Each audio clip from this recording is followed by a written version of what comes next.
नमस्कार दोस्तों, अगर आपको भी एसबीआई बैंक का नया एटीएम कार्ड मिला है या फिर हो सकता है कि आपका जो कार्ड है वो पुराना हो गया हो, तो ऐसे में बहुत सारे लोगों का एक क्वेश्चन रहता है कि जैसे हम एटीएम मशीन में अपने कार्ड को डालते हैं तो वहाँ पर एक एरर आता है डिस्प्ले पे कि जो कार्ड है वो रीड नहीं हो रहा है, यानी कि जो मशीन है वो इस कार्ड को रीड नहीं कर रही है। तो दोस्तों, इसका सबसे बड़ा कारण ये होता है कि आपके एटीएम कार्ड में जो चिप लगी होती है इसमें धूल के कण जमा हो जाते हैं। तो जस्ट आपको क्या करना है कि अपना रुमाल निकालना है और इसके बाद से इस चिप को इस प्रकार से साफ कर लेना है।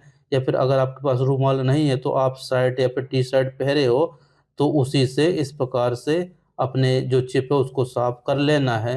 या फिर हो सकता है कि अपने जुबान में थोड़ा सा इसको टच करना है और थोड़ा सा गीला करके और आपको अच्छी तरीके से साफ कर देना है। इससे जो इसके अंदर धूल के कण जमा हो जाते हैं तो वो साफ हो जाते हैं और इसके बाद से फिर आप एटीएम मशीन में लगाओगे तो ये काम कर जाएगा। चलिए, अब मैं आप लोगों को बता देता हूँ कि अगर आपको एक नया एटीएम कार्ड मिला है तो हो सकता है कि एटीएम मशीन से पैसा ना निकले, या फिर हो सकता है कि जो ई कॉमर्स साइट वेबसाइट होती हैं तो आप अपने कार्ड के थ्रू पेमेंट करते हो तो आपका जो पेमेंट है वो सक्सेसफुल ना होता हो।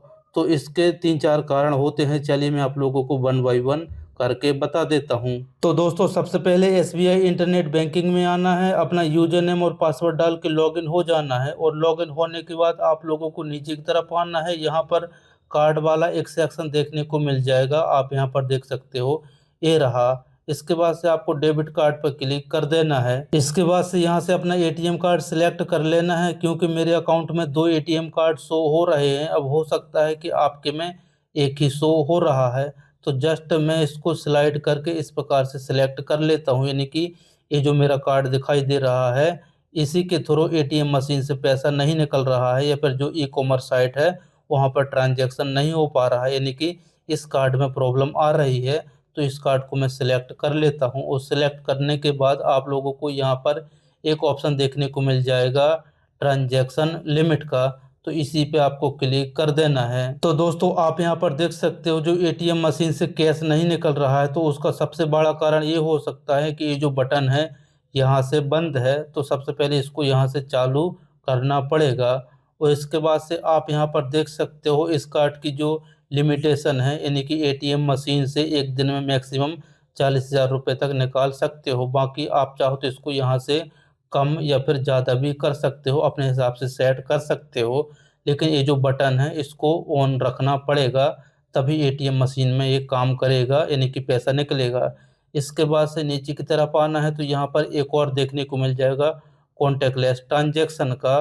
तो ये यहाँ से अभी बंद है, तो आप चाहो तो इसको यहाँ से ऑन रख सकते हो और इसकी जो लिमिटेशन है आप अपने हिसाब से इसको कम या फिर ज़्यादा भी कर सकते हो। तो चलिए, इसकी तो मुझे कोई भी ज़रूरत नहीं, तो मैं इसको ऑफ ही रखता हूँ।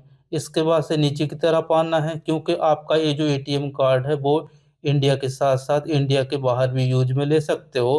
तो यहाँ पर ये इंटरनेशनल है, तो अगर आपको इंटरनेशनल ट्रांजैक्शन करना है तो इस बटन को ऑन कर देना है, यानी कि इनेबल कर देना है। तो इसकी भी मुझे कोई भी ज़रूरत नहीं, तो इसको मैं डिसेबल कर देता हूँ, मुझे इसकी कोई भी ज़रूरत नहीं है। इसके बाद से आप लोगों को यहाँ पर आ जाना है। अब मैं आप लोगों को बता देता हूँ कि जो पॉस मशीन है या फिर जो ई कॉमर्स साइट वेबसाइट हैं उसके थ्रू पेमेंट क्यों नहीं हो रहा है। तो आप यहाँ पर देख सकते हो ये जो दोनों ऑप्शन है वो बंद हैं। तो जस्ट मैं इसको ऑन कर देता हूँ और इसको भी मैं ऑन कर देता हूँ और इस प्रकार से आपको भी ऑन कर देना है। और इसके बाद से इसकी जो लिमिटेशन है यहाँ से कम या फिर ज़्यादा कर सकते हो अपने हिसाब से। चलिए, मैं इन दोनों को फुल रखता हूँ लिमिटेशन में। इसके बाद से आप लोगों को नीचे की तरफ आना है और यहाँ पर एक ऑप्शन देखने को मिल जाएगा कन्फर्म का, तो इस पे आपको क्लिक कर देना है। इसके बाद से आपके मोबाइल पे एक ओटीपी आया होगा, तो ओटीपी डाल के और सबमिट पे क्लिक कर देना है। आप यहाँ पर देख सकते हो आपका जो ट्रांजैक्शन लिमिट है वो सक्सेसफुल सेट हो चुका है। अब आप चाहो तो ई कॉमर्स साइट या फिर एटीएम मशीन में जाके कैश निकाल सकते हो, आपको कोई भी दिक्कत नहीं है। तो दोस्तों, कहने का मतलब ये है कि आप योनो एप्लीकेशन के थ्रू या फिर इंटरनेट बैंकिंग के थ्रू अपने एटीएम कार्ड का जो ट्रांजैक्शन लिमिट है आप अपने हिसाब से सेट कर सकते हो, या फिर जो ऑन ऑफ बटन है उसको रख सकते हो।